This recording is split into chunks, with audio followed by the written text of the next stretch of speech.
Assalamualaikum saudara. Ini ada permainan banyak saudara di Sungai Bengkel. Di Sungai Lala. Itu roda setan nama dia.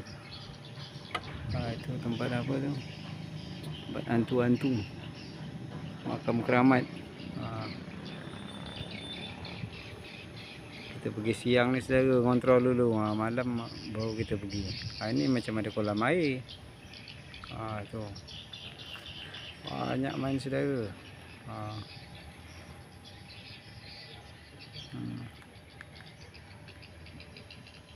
Siang kita kontrol, malam kita bawa pergi. Banyak permainan di sini.